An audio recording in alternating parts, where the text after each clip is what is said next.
Boa noite, meus queridos amigos, meus queridos irmãos do Brasil, reunidos aqui em Istambul. Eu gostaria de agradecer a vocês, do fundo do meu coração, a oportunidade que tivemos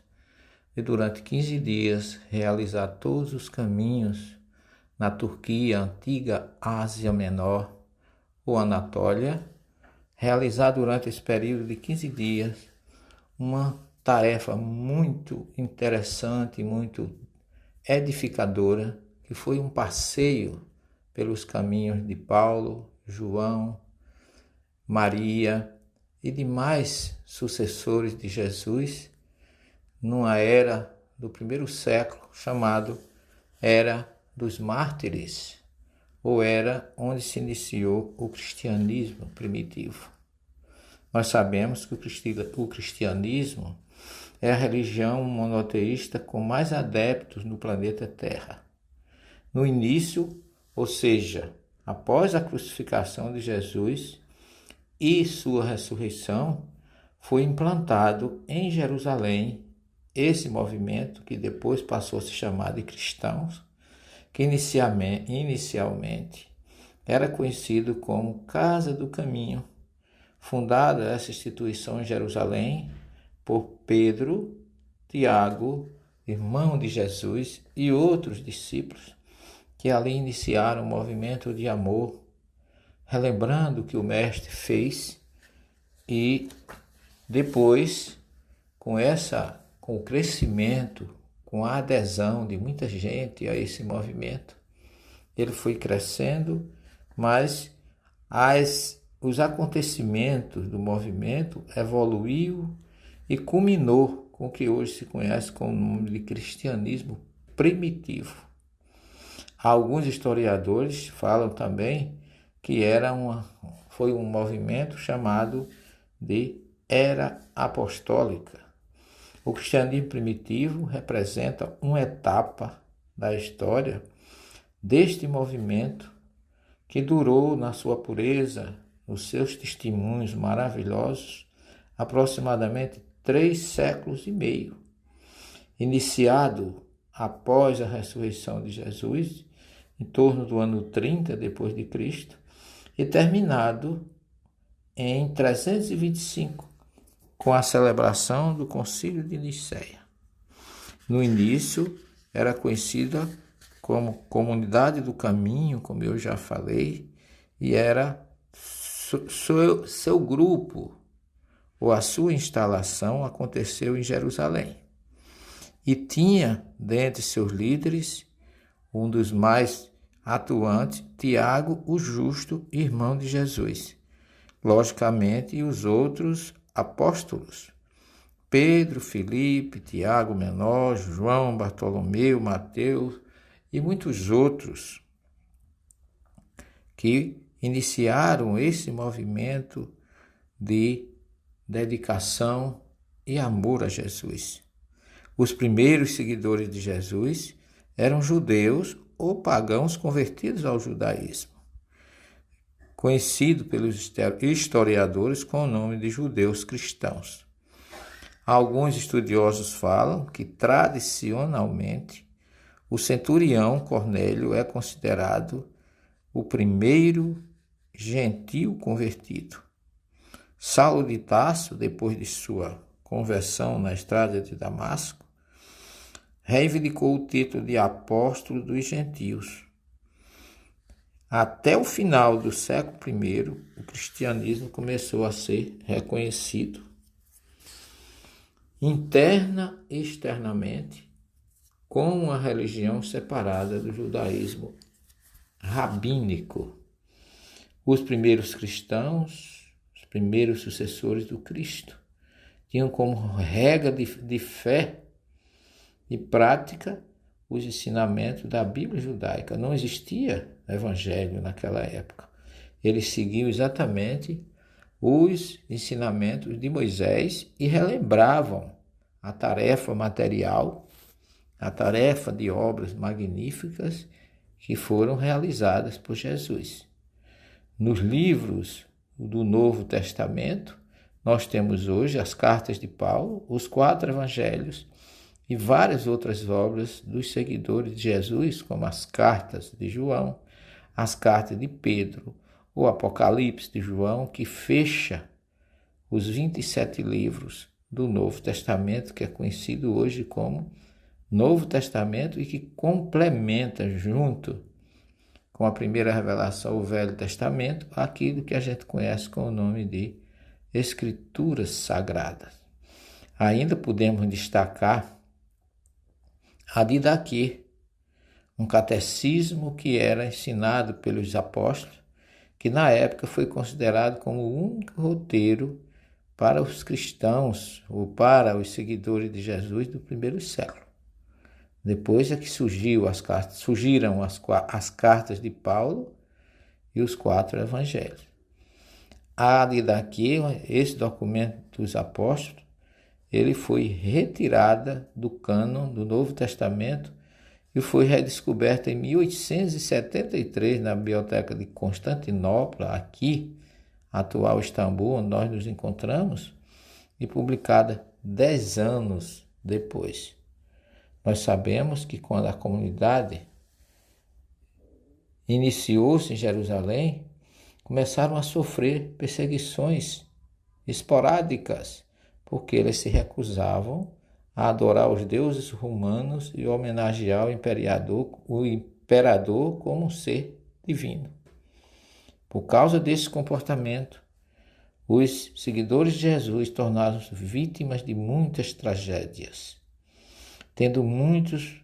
dado a sua própria vida pelo amor da nova religião e de Jesus, sendo por isso considerado como mártires do cristianismo. De todos os apóstolos, o único que sobreviveu sem ser mártir foi João. No século IV, Constantino aliou-se politicamente ao cristianismo e terminou com a perseguição aos cristãos, promulgando o conhecido Edito de Milão, o que começou com um movimento religioso dentro do judaísmo do primeiro século, tornou-se então a religião oficial do Império Romano. O primeiro concílio de Nicéia marca o fim desta era e o início do período dos 7 primeiros concílios ecumênicos, de 325 a 787. Nós citamos 3 grandes historiadores que nos trazem esses apontamentos, esses conhecimentos, que mais nos deixaram informações sobre esse período. Primeiro, Lucas, com seu livro de Atos, fantástico livro, mas tem também Egésipo e Eusébio de Cesareia, um dos pais da igreja, ou patrísticos, que deixaram registrado em suas obras todo esse movimento, toda essa história magnífica que nós acabamos de reviver, passando pelos 2.503 quilômetros que nós rodamos dentro da Turquia, de cidade em cidade, visitando todas as comunidades. Passamos pela Capadócia, passamos pela região das 7 comunidades da Ásia Menor, visitamos a casa de Maria em Éfeso e ainda visitamos como ponto culminante, depois da casa de Maria, que foi assim uma emoção indescritível para todos nós ainda visitamos um outro ponto que marcou muito a nossa visita aqui à Ásia Menor, a atual Turquia, que foi Alexandria de Troade, uma região onde Paulo, através da sua visão mediúnica, recebeu a visita de Jesus quando ele tensionava ir a Bitínia, e Jesus disse: vai a Alexandria de Troade. E lá ele recebe a visita de uma entidade que é conhecida como o Homem da Macedônia, que pediu a Paulo que fosse visitar a Macedônia. E ele, pela primeira vez, atravessa o mar Egeu e vai a Filipos, Tessalônica, toda aquela região do chamado leste europeu, e ali ele desce depois para Corinto, onde fica um período grande, onde ele escreve a primeira carta aos Tessalonicenses. Depois vai a Atenas, a Ágora de Atenas, a Acrópolis, onde ele discute com os epicuristas e os estoicistas, e depois ele retorna a Éfeso, e na sua terceira viagem ele também passa por ali, onde nós visitamos,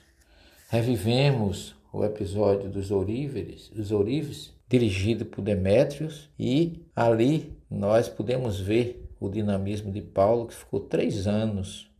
na Ágora de Éfeso, pregando o Evangelho e conseguindo seguidores e adeptos para Jesus. De Éfeso, nós tivemos a felicidade, como eu acabei de falar, em Alexandria de Trode, de visitar aquela região. Uma região hoje totalmente dentro do mato,